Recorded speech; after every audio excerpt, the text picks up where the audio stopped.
We do not realize what the presence of God does to your mortal body. We always think about our spirits, our spirits, our spirits. Know ye not that your bodies are the habitation of the Lord?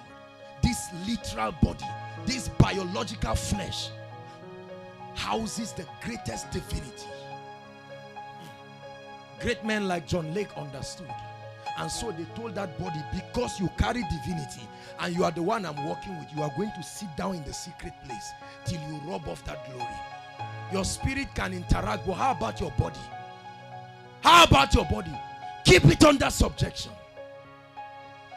Sometimes you play a worship song and you just pray in the spirit.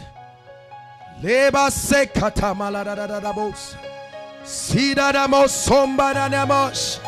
Lebo sonamayena namaya. Shekete bakabakaposopata. Many people are running. Let's do ministry. God says, come back. Don't go anywhere. You're not going anywhere. He's staying. And you are just crying. Shenamo sata. Rekete de boko sobayara. Shenobo sumaya. Iba kande de bosota nanama. Hera no sumbaya kania. What meaneth these things? The preparation for the glory. Many people who just stand up half-baked and are struggling. The disciples, Jesus told them go, and they were 6 hours ahead of him, and he stood intercoursing with the Spirit. And after 6 hours he got up. He didn't need a boat. He started walking on the water that was boisterous for others, and he was overtaking them 6 hours ahead. Many of you don't know why others are running. The moment you want to run, God says, come down. See that? You say, God, but I'm more than this person. It's not pride. And God says, I know. You don't know where I'm taking you. You don't know the challenges you are confronting. You don't know what principalities you are confronting. And the Lord says, stay. Stay there. And you are building yourself. Building yourself. After 1 year, God has not said anything. God, I'm always praying in the Holy Ghost. Where are you taking me? And God says, it's a mystery that only time will tell. Stay in the secret. It's the price for the glory. Every time you lift up your voice to worship, something in your spirit tells you this anointing is for the nations. One nation is too, this anointing is too much for one nation. One nation cannot survive this. But every time you want to step, there is a constraint. And sometimes even anointed men will say, Oga, it's time. And God says, no, sir, remain. Are you getting blessed tonight? This is a real believers meeting tonight. The prize for greater works. And then you remain in the secret. I'll be sharing in the last point what happens in the secret place. But the prize for intimacy. And under intimacy, two things: praying in the spirit. I feel sad that people are still arguing about tongues and its relevance. I don't blame the people who argue it. I blame those who taught it. Those who taught it from a religious standpoint. Those who taught it did not understand the experience. They just received it. So they could not teach it. And they taught it as a Pentecostal experience. And so many people say, if it's a Pentecostal experience, I'm not interested. But come up here and I will show you. He said, I show you a mystery. Many people have argued and have said, tongues, if you pray in tongues, is there an interpreter?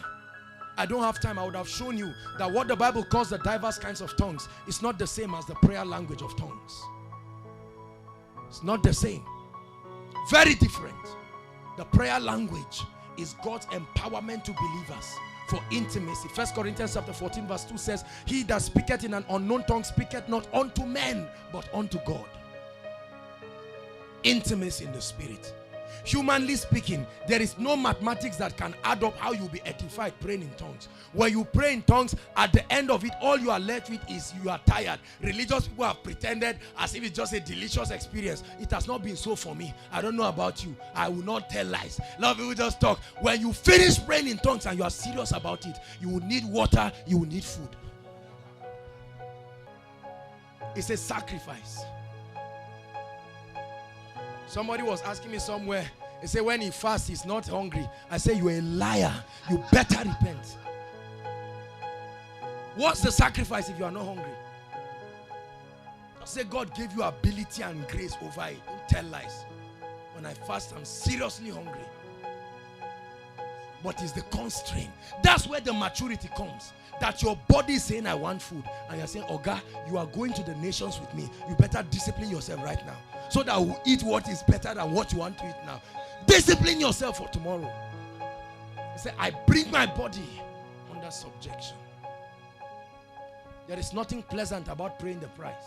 If you pay the price and you are laughing, it's not the price. He that weepeth, bearing precious seeds, shall doubtlessly return. You only rejoice in the time of harvest, friends. You don't rejoice when you are sowing, except it's not a precious seed. Hallelujah. Hallelujah. And so praying in the spirit. Number 2, staying in the atmosphere of his presence. Staying in the atmosphere of his presence. You see what this guy is playing? This is a language in the realm of the spirit, like tongues. Although your mind does not understand it, but is doing something to your spirit, because your spirit understands every language in the spirit. Paul said, if I speak with tongues of men and of angels. So in the realm of the spirit, there are languages. Your tears are languages in the realm of the spirit. Your joy is a language in the realm of the spirit. Your hunger is a language in the realm of the spirit. Your laughter is a language in the realm of the spirit. Your cry is a language in the realm of the spirit. Instruments are languages. They speak a language your spirit understands. That's the reason why when service is about to start, people are talking. The moment the instruments start, there is a sense of decorum. There is a language that your spirit has received.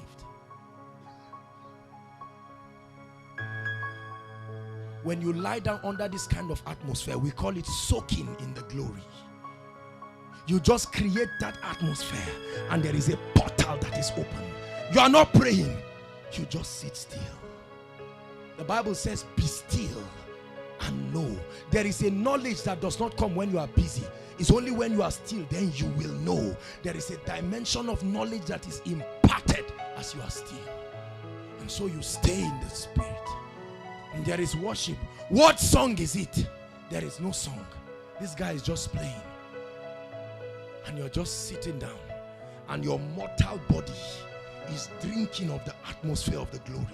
Your physical human body. Many of us just think about spirit, spirit, spirit. No! Don't leave your body behind. You need it. And so while you sit there,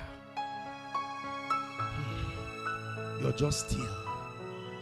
1 hour, you're still.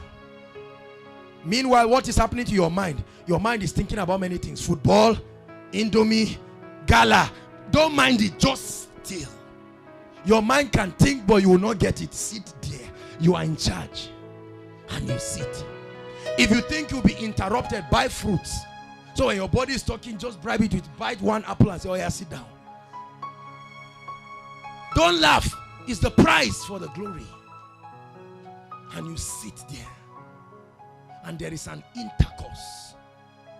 When the presence of God shows up, you know that I am is in this place. Then that scripture will be fulfilled, that ye are come to Mount Zion. Zion becomes your habitation. And you are in the room, but you know you are not alone. Suddenly you begin to sense that there are people with me in this home. I do not know, but I know they are not angels. I can't tell. I'm not necessarily seeing a vision, but there is a perception that there is an intercourse, koinonia, between the families of heaven and the families on the earth. And suddenly the word of the Lord will begin to come. You don't get the word, it comes. Many people try to coerce God. They say God is speaking. God is not always speaking. He speaks, but he's not always speaking. You've got to stay until the word comes.